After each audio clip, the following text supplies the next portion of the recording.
So I'm going to start by sharing my screen up anyway and giving you a very brief PowerPoint, because nobody likes to have too much PowerPoint. So today's agenda is just going to have a little overview of what iTwins is. Probably not as deep as you know, it won't be that deep today. We'll look at how iModels are created, and we'll look mainly at the design review, issue resolution, and if we get a little bit of time, at data validation for something like clash detection, perhaps, if we get enough time. We should do. And hopefully there'll be a little bit of time at the end for some questions. So if that's great, then I'll continue. So at the center of what we're doing with connected projects and our connected data environment, and that word connected is very important to us, is the iModel Hub. Okay, and the iModel Hub is, we're not trying to replace anything here with the iModel Hub. We're just trying to augment it and give us new information. So it sits in there as part of our connected data environment. And as I said, it augments the capabilities of some of the technologies you are already using, like ProjectWise and maybe AssetWise and other things within the this ecosystem. And we're looking at here within the iModel Hub of making iModels, and try not to think of the traditional old iModels we used to make. These are new, they're more powerful, and people have more access now than they did previously, under your control, of course. And don't think that we're trying to push everything we have into an iModel. Certainly, we'd love to push all of our road data, CAD data, drainage, whatever industry you happen to be in. Yes, we want to see that information in there, but things like documents, reality data meshes, reality models, point clouds, we don't put those in the iModel Hub. The iModel Hub will read those, and it reads from a thing we call a context share in ProjectWise, but we don't have to worry about that too much. And we want all this data to federate together, come together to form a connected set of information around your asset or your project. We have to be careful with that term asset. Some people think an asset is one item, but it could be a whole building, a whole piece of infrastructure could be called an asset. In civil engineering, that could be a bridge or a road or whatever. And of course, you know, we want to be able to get our users involved in creating and consuming this information so that they can do their job well and properly. So the iModel platform, and specifically the iModel 2 platform. So these can be, and normally are automated out of ProjectWise. So if you come into this system, you know, we will set up a platform that enables you to synchronize with files in ProjectWise. And of course, those automations will check. They'll check for changes. If something changes, something gets added, we trigger what we call a change set. And we do that and as you can see from this image, by the way, it doesn't have to be a Bentley application. It could be AutoCAD, it could be Revit, it could be Civil 3D, along with our own applications like Open Roads. I just noticed we've got OBM and ABD in there. It should be Open Building Designer, really, but that's fine. And again, things like bridges, you know, all of those parts of your project can be brought together, and this achieves what we call alignment. That's aligning all of your data. So that, again, it could be data from multiple different sources, and hopefully assigned to a geographical coordinate system, so we can see where things are in the real world. So the changes are generated by connectors to the IML. So if it finds that a DWG changes, it will use a tool that will say, right, I know that's an AutoCAD file, I know what I can do with it. If it was a civil 3D file with intelligent information, then we can connect to that, and our iModel will contain all of that intelligent information. And naturally, of course, if that was any Bentley product, that information comes through too. And that generates a timeline of change. How has my data, or my project indeed, changed over time? And this achieves accountability for change. So our changes are kept. We choose at what point we want to make versions of our iModel, so we can then compare those changes. And I'll hope to show you that at some point today. And our next goal, of course, is accessibility. Be able to take this aligned data and use it in a distributed digital workflow. When I was doing a project review, we used to print things out and hold them up against the window to see what had changed. Well, we don't have to do that anymore. We've got digital ways of doing things like that. And of course, that gives people access to the latest changes, whether that be on a desktop or a mobile platform, a tablet or a phone. It can, you can open these in a phone. It's easy. All we're going to be using, or all I'm going to be using today, I may show you project-wise, is a browser.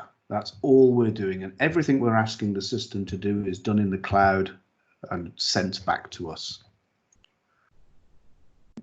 So all that data can be viewed, get access over the web. Very simple. All you need is Google Chrome or something similar, and it's easy. And we can do other things. We can extract data, create a data lake, a pond, if you like, full of information, which we can use to analyze, to do machine learning, AI, things like that. We can even include Internet of Things sensors into models if that's what we want to do, but we won't go there today. And there's likely to be other services that we want to automate. Validation, is the level structure correct? Has the user attached all the attribution I require to make it a good BIM model? Getting data out of this, could be bills of materials and so on. And all of these services and clients are built with a thing that we call iModel.js. And as you can see, and as you may well know, this is open source. Any user can build their own applications. They just register the application with us and go away and build their own application if our applications don't meet their requirements. So let's come out of that. I don't want to show you that, and let's go straight into design review. So we can get to design review from our connection center through, let's just bring that into the screen here. I didn't really mean to show you that. Let me do that again. Someone's at my door, but I'm going to ignore it. So we can get to that, of course, through our connection client by clicking on the connection center in here. And that brings us into the connection center, which hopefully most of you have seen and had access to. And this is where things like our connected projects are stored. We can do the usual things like do service requests and so on, and go to Bentley communities, all those kind of things. But the most important thing that we want to do here is look at some projects. Now, I don't know what the mix of people is here today. Are we mostly a civil group or a general group of users? I think there's a lot of civil. but I from think different organizations. we invited everyone, user group. So everybody is welcome. That's great. So I've got a long list of my projects, and you can see I've starred these. I've made these favorites, and they could be external ones to our clients. This one's in Russia, and so on. These are all my connected projects, and I can see things. So I'm just going to dip into. I'm just going to dip into my own project where I store lots of things. So we can see that this is a project that I registered. I registered this back in January. It's a roads project. It doesn't really matter what that is. And there's a bunch of people that are members of my team, and I can add people to this. And if I go into the iModel Manager, this is where I get access to iModels. But you'll notice there's lots of other things we can do in here. Okay, and one of the things we'll cover hopefully today is issue resolution. You can see we've got tools in here, and I'll show you that later. And again, depending on the depth that you go into iTwins and iTwins services, you'll see things like design insights. This allows us to make our own very powerful searches, dive into the model, show me all the structural beams that are between these lengths, show me with them on the model. Export them, give me a bill of materials, all those kind of queries. We won't be going down that road today. So I'm just going to go straight into the iModel Manager. And as you can see, I've got lots of different iModels. I've even got pictures of my colleagues on them. And I'll just dip into one just to give you an idea of what you can expect in an iModel. So this is an iModel. The automation services have given me lots of different changes, and from these changes I have made versions. Now, the process that we're going through here, you choose when you're making jobs. You're asking us to set things up for you. You say, I'd like this federated model to be checked every 4 hours or every day or every week, and that's what it will do. It will slavishly check to see if there's changes, and if there are any changes, it will publish those changes, and we choose at what point we want to make a named version. So you can see here I've got 4 named versions of this model, and if I go to the top and view this iModel, that's what we will do. Now this iModel is a civil model. It's a road, it's got terrain. It's got a point cloud in there, and most importantly, it's geographically correct. So it sits inside a geographical coordinate system that, because that was set in my original CAD file, my MicroStation file, or I think it was Open Roads in this case, it knows where it sits. So if I look at this in the top view, it's in the right place. I'll just turn the perspective off. You can see it's sitting in the right place in the world, and it's looking great. You may also notice in here we've got a point cloud. There we go. We can see this point cloud, and again, that's not embedded in the iModel because I had it attached. It's just been stored within the iModel hub and presented to me as a rendition, and that can be turned on and off. So I could turn that off if I wanted to. The Bing map is controllable, and we can control the Bing maps terrain settings if we wish. So we can use the digital elevation model that's controlled within Bing Maps to give us a true representation of the ground if I wish. So in a way, it saves me from having massive terrain models attached. I can still do that if I wanted to, of course. So that's great. Now, again, because this is a civil model, we have civil kind of tools, so we can go and get profiles and so on. I really need to see my 2-dimensional data to see that. Let me just go back and load up the full model here instead of just a saved view, which is what I was looking at.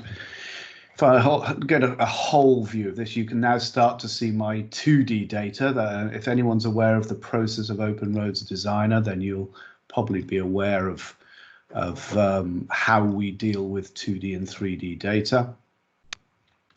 So if I wanted a profile along here, let's just move this back so we do actually get some data. You can see I can do perpendicular profiles of our model. So that's quite easy to get that information and do things with it. It's civil information. I want to do civil kind of things with it. Let's go back to a different project. Go back to one of our larger projects that we use for the purpose of showing mixes of data. So this model I'm going to bring up happens to have a Revit model and an Open Buildings Designer model in it, which is quite useful. Just because your data comes from a third-party application, we're not going to not use it. We're going to use everything we can use. So let's view that. And again, do bear in mind, all I'm on here is a browser, could be on a Chromebook.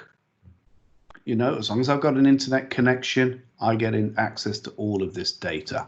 So what have we got? Well, we've got there's only one eye model in here. You could have many eye models. You could have interdisciplinary eye models. You could have a master eye model.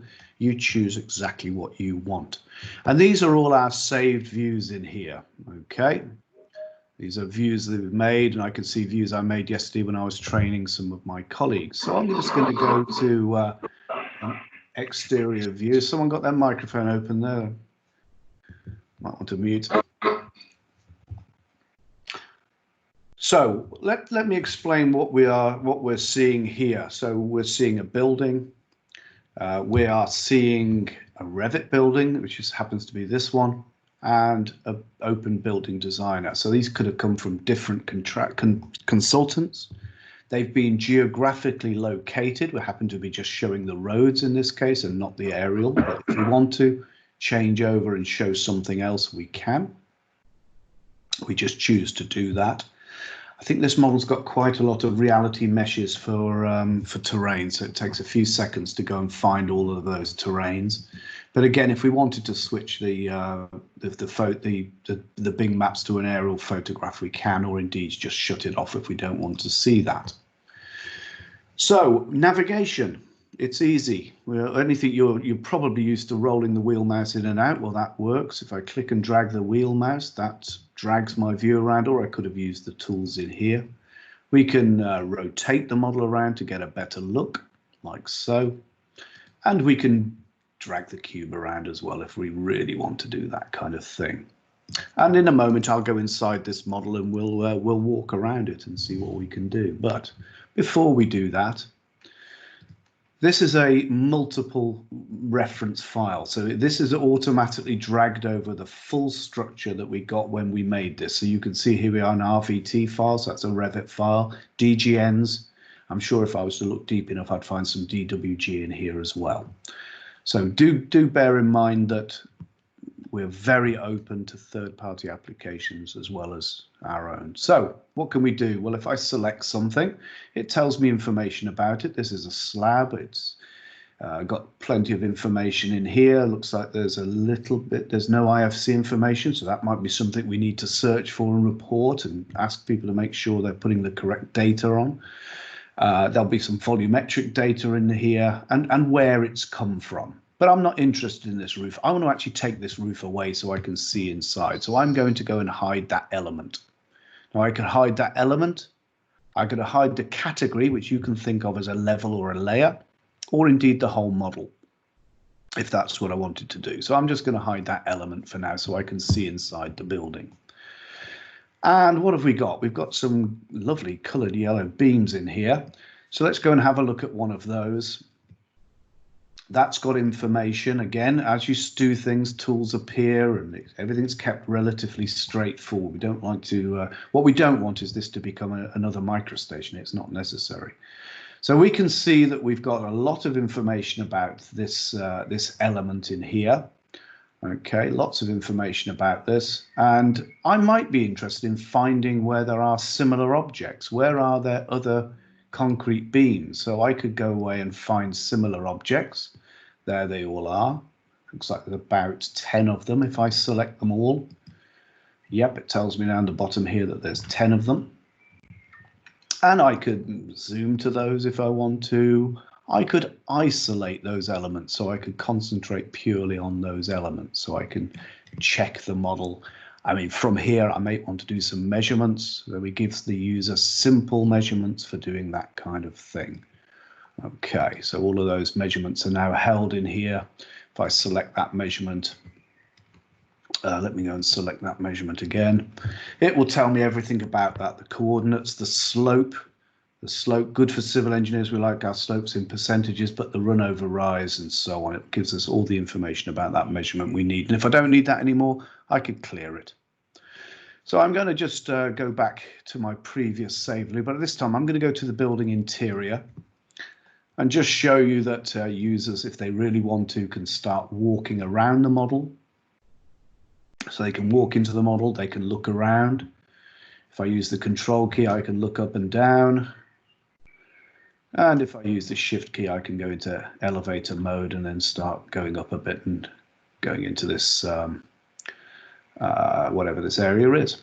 So it's very easy to get around the model and to start getting into views where you can make measurements and then later perhaps make markups, comments, and raise issues. So how do we break things down? Let's go back to that outside view. And you can see all I'm doing is just picking saved views that I want to go to, and be aware that this model that we're looking at is what we call an immutable format. It is unchangeable. You can't modify it. It's not for that. It is for reviewing, not modifying. So let's look at the section tools. We can choose to section our model in a number of ways. So if I choose to do this in a plane, I could do a top view. So let's go halfway up this wall, and that will section off this model like so. And if I pick up this section marker, let's do that again. I have to find out where it is. They seem to have changed where this thing appears. You can see we can drag it and move it around. And change the view. Sorry about that. Let me just go back there. There we go. That's better. So you can see we can modify the sections, get them to be where we want, and it's all very, very simple. I could clear that section. And maybe I want to do a section that's along the front face of the building, because if we were to look at this in the top view, let's look at this in the top view, you can see it's not very orthogonal. So if I did a front section, it would be parallel to this line, and that wouldn't really be very good for me. So I might want to do a section that is parallel to perhaps the front of this building. Let's just drag this around like so. So if you're used to using any CAD application, you'll find getting your, working your way around the software very simple.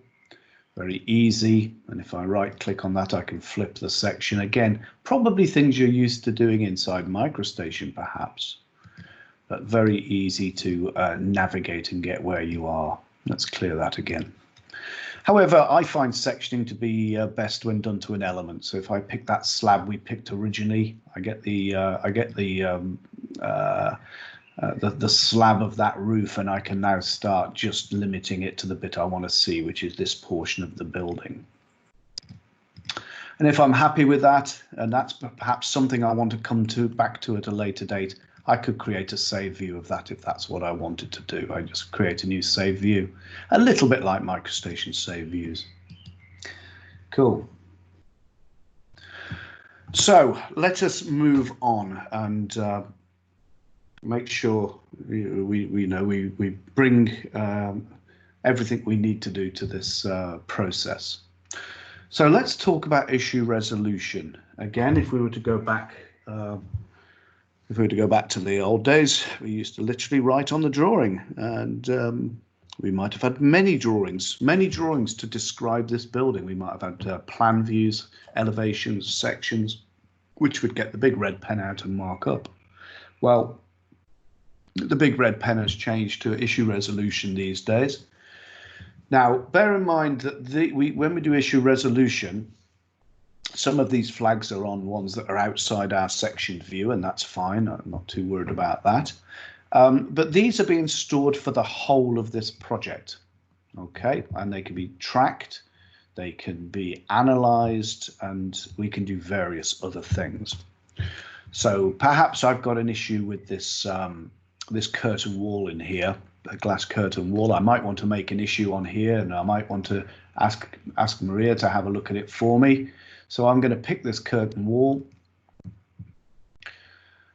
It creates an issue. Now this is a form. The forms are customizable. You can make your own forms to do what you want, but I'm going to keep with this simple form. So I'm going to put a subject on here, curtain wall, and I'm going to give the person, whoever that might be, Maria, 1 week to have a look at it. It's in draft. And again, you can control this. Is Maria on my list of people? Probably not, but never mind. We could go and assign that to, let's just try that again. Have we got Maria? You're not on this project, Maria? Obviously not. I don't think so. You're not. Ah, no problem. I'll assign it to myself. There we go. We'll have to put you on this project, I think, Maria. So please check the spec. Yeah, I don't know why you always end up. Please check the specification of the curtain wall. So what would happen at this point? The moment we save this off, and you can see in here we can close this once it's done if we wanted to. The person you assign that to gets an email. I won't get an email because I am myself and I've already set this. But you can see that that has now appeared in this list. And maybe I want to put some more information on here. So let's go on here. You can see it's made a save view automatically for me. So let's assume I'm not in issue resolution. Let's assume I'm somewhere else. Let's go to that building exterior view we had earlier. And I go to my email and it says I've got an issue to check, and I go and click on it. I can zoom straight into there. So remember, it's remembered I sectioned the view. It zooms straight in onto my issue. There's the curtain wall. And I, as the person, might want to make a markup of this. Okay, so I'll do a nice simple one in here and just say, just in case there's any confusion over which curtain wall, we'll say one. Maybe she's come back to me and said, which one? And I'll say that one. There we go. Boom. Nice and easy. So markups, very simple. We can put measurements on, dimensions, whatever we choose to do. So that markup appears in here. Now, I'll just introduce you to you know, if you're doing all of this, and you probably will be through ProjectWise, you're controlling your files. And you were using the latest version of MicroStation, update 14. The tools for seeing all of these issues are embedded directly into our CAD software and also into Revit, funnily enough. We've got tools to see issues in Revit. So not only can you go to an email, have a look at an email, have a look at your issue in a list, have a look at it in design review, you could also see it in the design application you're using. So for instance, Maria could go into MicroStation or Open Building Designer, make the change to this if I asked for a change, and that will then update the model. iTwins would sense that there's been a change, and those change sets will be updated, and then we could start resolving these issues. We can start chatting away. We can start adding comments in here. You know, so I could say, you know, I haven't heard anything, you know, it could be a week later, who knows, you know, we can add in comments into here. And of course, we can check at any point the process we've been going through. So I created this, I assigned it to myself, I set the status to draft, and so on, and so on, and so on. So that all gets held. Where does that information get held? Well, all of that information gets held. Let's go to the right project. If I go back to the project here in issue resolution, okay? So if I click that button, it's exactly the same as if I hit issues on here. So we go to a dashboard where all of the issues that we have created for this job are listed out for me. We can export this as a list. We can filter the values. So I could say, just show me my issues. Okay, so these are mine. Okay, I've only got one. Oh, I've got more than one, I do lie. I've got 2 open ones and 1 closed one. Okay. Now we've got plans in here to change the flags to color-coded ones, so they could be a severity, an age, perhaps. So we're looking at quite a few improvements, and that's the one thing you will find about iTwins is it's your suggestions are always more than welcome. They are positively encouraged by us, and we do that through a share an idea in here. So if you want to see, if you're an iTwins user, you can go in here and start asking for things. As you can see, people vote them up, and the higher the votes get on things, the more chance they're going to get into the software. So for instance, a user of ours didn't like the fact that when they turned perspective off, the camera off, the icon stayed the same. Well, now it's now filled in for camera on and hollow for camera off. Users, you saw the measurements stay put. So if I just do a measurement of a distance, before these measurements used to disappear. Now they stay active until you turn them off. And if we make a save view, the measurements stay on as well. So user input is listened to extremely carefully by us. We're really interested in what users think. Okay, so that's generally design review. I don't want to go into it in any more detail than that. Hopefully some of you will be looking at this soon and just seeing how different it is and how powerful this is to delve into your model. What you have to remember is design review is a small part of iTwins. There's so much more that users can get access to if they want to. And of course you can write your own applications, which is fun. Or not if you're not an application engineer like me. So let's go and have a look at comparison. So if we go back to our iModel, you can see that we've got many versions of this iModel. Okay, it's changed over time. It's changed over these date times, and things have been added. So if I go into the latest one,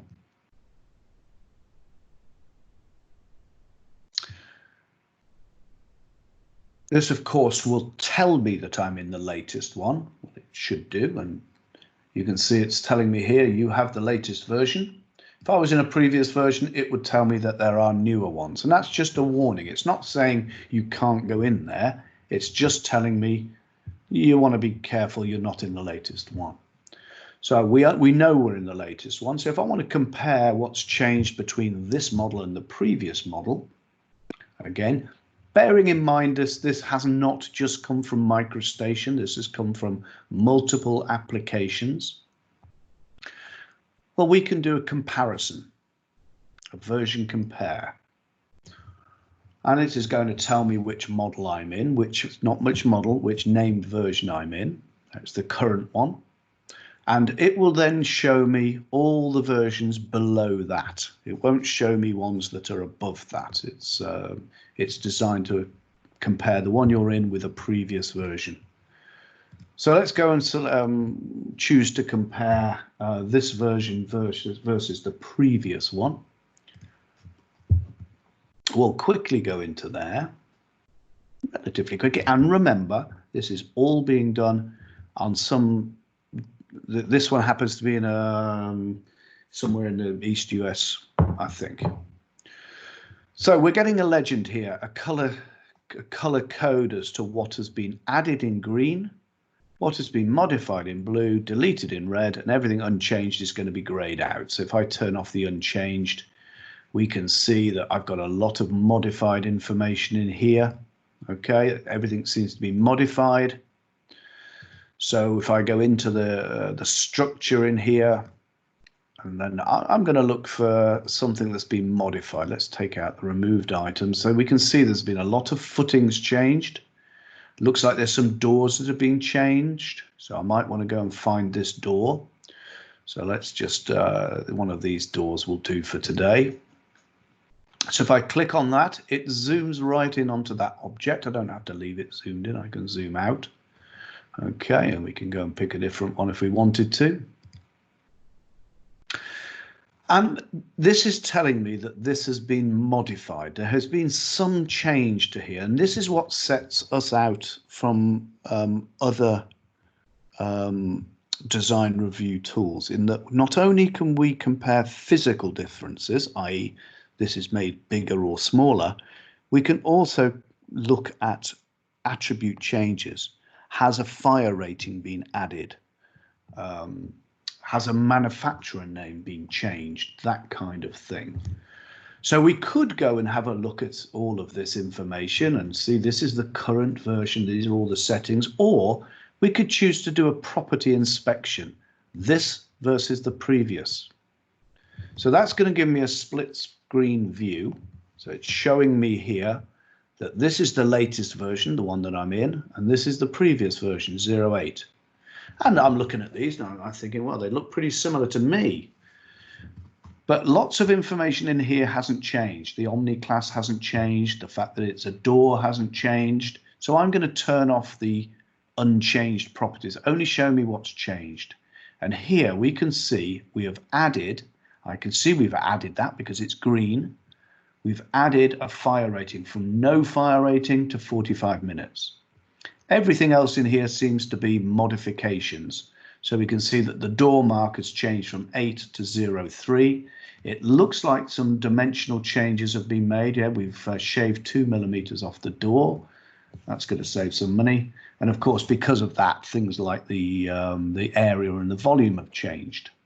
Okay. Things in here that really of no instance to most users, the IFC graphical user interface ID, well, that doesn't really matter, but that might matter to someone who wants to inspect the model deeper. They want to really delve into the model.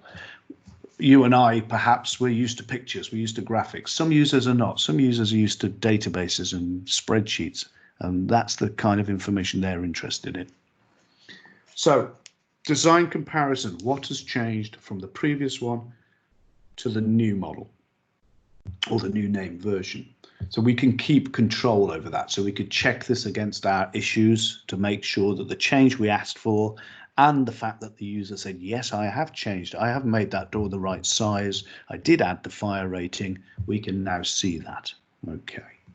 So design comparison demands more than one named version, of course. You can't compare one thing against itself. There won't be any difference. So we need to have multiple named versions. So if I'm happy with this, I'll go back in here and close that down.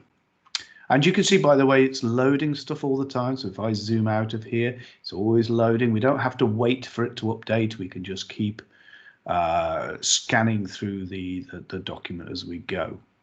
So let's stop that comparison. And again, here's all the information. This is quite useful. 290 elements changed from one to the other. Let's stop that comparison. So we're now back where we were in design review. So a quick look at the clock. We've got about 15 minutes. I'll try and just take 5 or 10 here so we can open up for some questions. Let's just have a look at some of the things. I'm not going to show you necessarily some of these things, but a user in the UK came to us and said, it's a rail project. And they said, we've got a lot of 3D photographs, you know, panoramas. What can we do with them? So someone said, well, where have you got them? Oh, they're in ProjectWise. Are they geographically located? Oh, yeah, they're 3D photographs. They know where they are. They're panoramas. So we built a tool for these guys that would allow them just to load these. Now, for most users, that will be turned off. But if a user comes back to us and says, you know, we've got these photographs, can we use them? We'll turn it on for them and they'll be able to use that. Okay. So that's design review. Let's quickly delve into data validation. Data validation is the name we give to the process, and I'm just going to go into data validation in here. Data validation is the process that we use for clash detection, validating data, checking things are on the right layer or level, that kind of thing. And we run this through a series of tests. So in this case, we can see we've got a whole bunch of rules that we've built. We push those rules to a test. And this is where we do clash detection, by the way. So if I make a new rule, that rule, let me just go back to rules. I don't use this too often, but if I go back to rules, you can see we can build up our own rules, and we might use those for a variety of things. And one of the things most people want to use this for is clash detection. So let's go and see if I can find one that I did. Let's just filter this down to is equal to clash detection. There we go, and let's see if there's one I did. I'm sure there is. I could have sworn I did one in here. Someone's taken my clash detection away. Never mind. We'll just run with one that. Actually, let's just go into the results and see what we can find. I'll probably find there's one in here. Yeah, okay, let's have a look. Let's just have a look at a clash detection and see what we get. I was hoping I could just push onto mine, but never mind. It's always a test when you look at something and it isn't quite what you expected, but that's fine. Let's go and look at someone's architectural versus structural check. Now, this is the kind of thing where we check one category against another or one model against another. Okay, so as we can see in here, there's 112 clashes that are in here. Okay, they're all in here, they're collisions, and we can suppress them and we can give them clearance and things like that. But if I wanted to view the results, we use the design review application to view those because it's always best to see them graphically. Okay, and usually that's a red and a blue kind of thing. So it's saying which save view do you want. Now I didn't do this clash, so I'm just going to hope it's somewhere in here. It might not be, and that'll teach me for not checking beforehand. So I'd like to go and see them. This looks good. I've got lots of red in here. So let's go and find a clash. So if I select it in here, it will show me the clash. Oh, I see. Yes. Okay. So it looks like we're doing a slab against a concrete column by the look of it. Let's just zoom out. I'm just going to turn perspective off. Sometimes perspective can have some weird problems when you're zooming in about. And if I choose to isolate this clash, we can now start to see where that clash was. Okay, we can see that perhaps they're touching. Things only have to touch and it becomes infinitely close. So that might be a clash. Now, of course, we can build up a rule that says only check things, if things are, within 0.1 of a millimeter, then don't include it. And so we can walk through our clashes using the next clash if we want to and find these. Now we are working on automating the process of issue resolution for clashing. At the moment, we've got a little bit of work to do in there. And it looks like there's been some suppression rules in here. I don't know what they're going to put in there, but you can see we could choose to unsuppress these if we want. But it's quite possible. Imagine you're in a large process plant. One pipe goes through 43 walls and someone forgot to make a hole. Is that 43 clashes or one clash? We have to work out the best way of reporting that kind of thing. So that's data validation. That's pretty much the end of where I wanted to be in this hour, which leaves us about 5 or 10 minutes for some questions. So I'm going to open up for questions. If anyone wants to see something I've already shown or they've got any specific question, I'm open for that.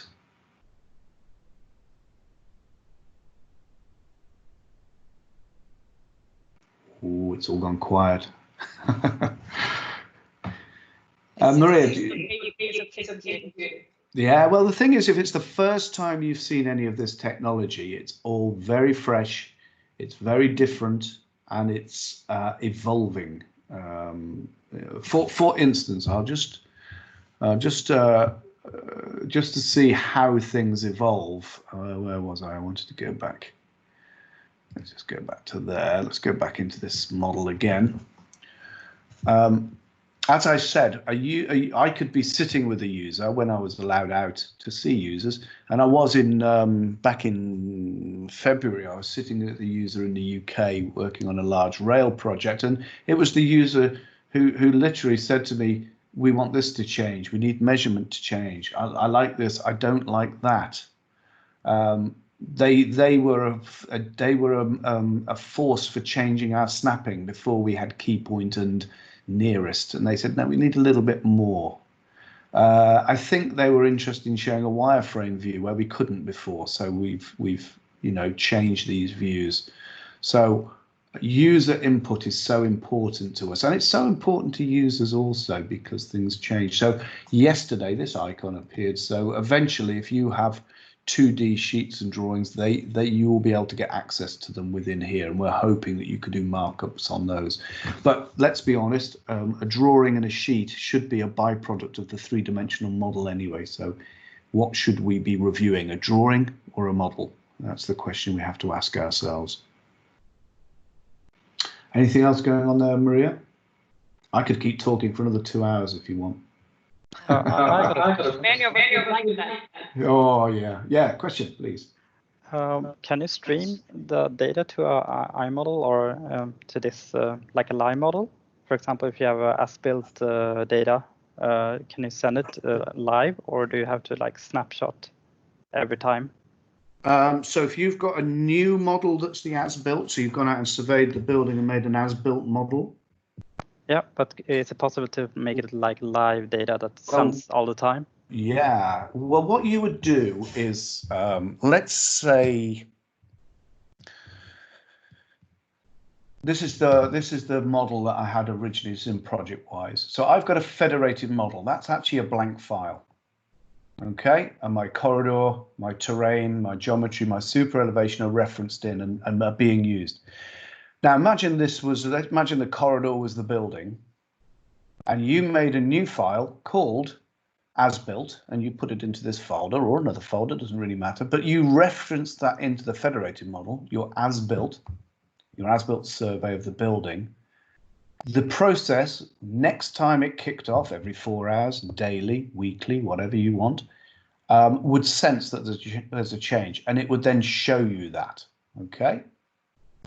Now, you don't have to see that model. You could always go into here and say, turn that model off, okay, or turn the Revit model off.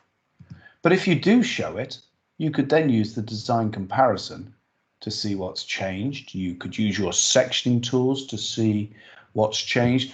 What would be your normal methodology for checking an as-built against a design? Because there's obviously, it's never going to be absolutely exactly the same because of the variabilities of the construction process. What would normally be your process? I mean, we get the surveys and we just compare it to the models. Yeah.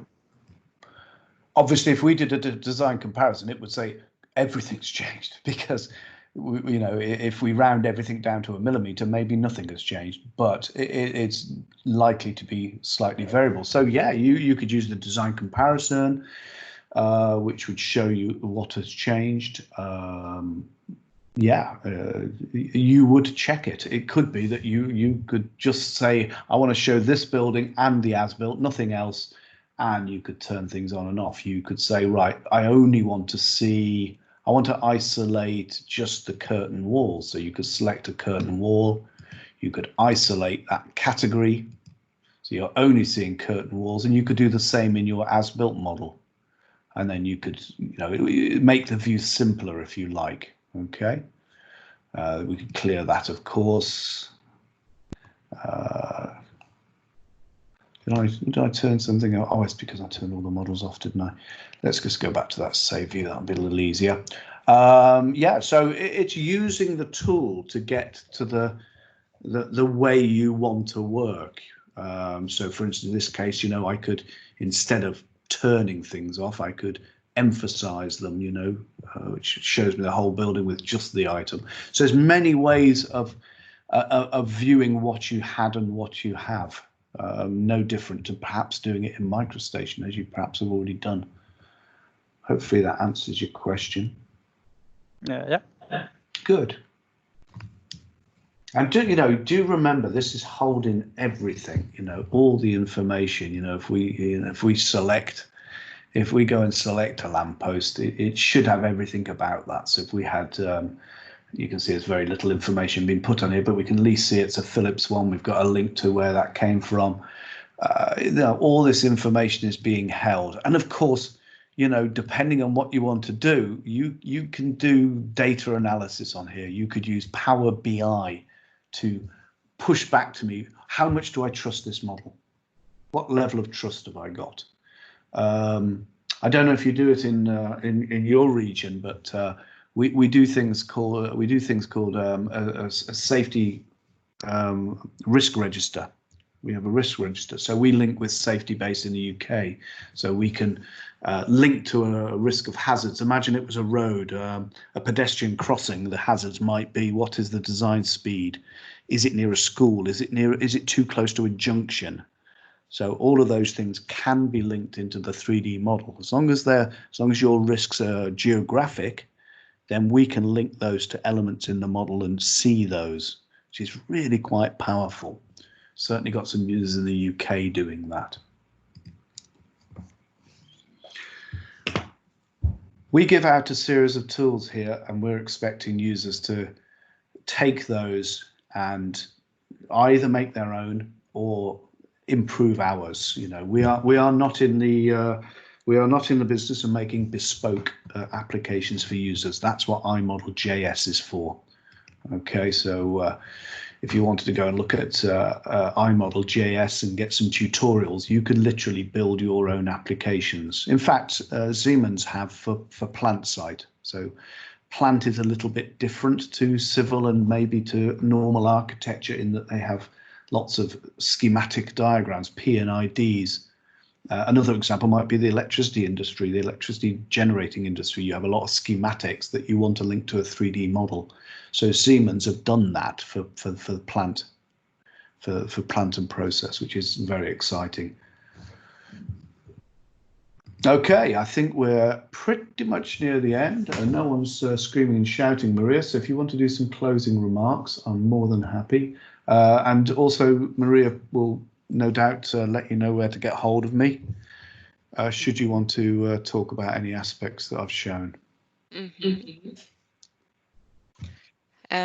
Ja, eller ja, på svenska kanske. Är det någon som har någon fråga på svenska? Om man inte vet det på engelska innan vi avrundar. Nej, ingenting.